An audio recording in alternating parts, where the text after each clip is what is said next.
一處嘅標題呢係愛，係生命嘅根源。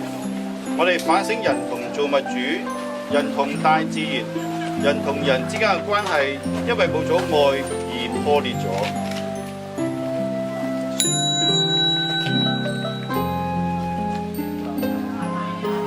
主啊，我們多次得罪了你無限的美善，求你寬恕，並指引我們，賜予我們勇氣和力量，努力重建與他人和大自然的關係。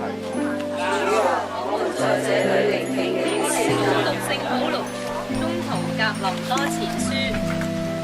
我若能說人間的語言，和能說天使的語言，但我若沒有愛，我就成了個發聲的狼或發響的鈸。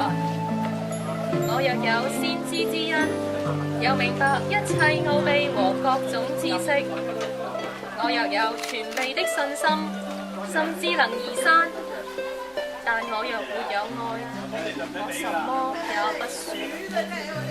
我若把我所有的財產全施捨了，我若捨身投火被焚，但我若沒有愛，為我無益處。上主的話。感謝天主。亞當同夏娃因為違叛咗天主而被逐出伊甸樂園，哥哥加音因為殺害弟弟亞伯爾而流離失所。世人日後種種嘅罪行，就因為唔愛天主、唔愛其他人而滋生出嚟。冇咗愛，人心就唔能夠善，罪惡就出現喺我哋眼前。我哋應該要聽從耶穌嘅指引，要全心、全靈、全意愛上主，同埋愛人如己。咁樣我哋先能夠遠離罪惡嘅奴役，重返天主嘅懷抱當中。對上主有愛，對近人有愛，就係要有具體嘅行動，甚至要作出一啲犧牲。呢個係真正嘅愛。眼前呢個破落嘅舊屋，亦都可以提醒我哋身邊，我哋有唔少破碎嘅心靈同埋關係，需要我哋以具體嘅愛嚟去修補復合，重新建造。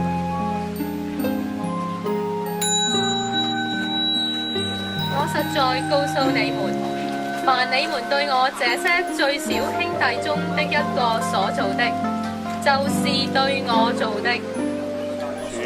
求你使我們因着愛你，有勇氣去改過，除去內心罪惡的污染，以愛恢復世界原來的美好，做一個忠心盡責的好管家。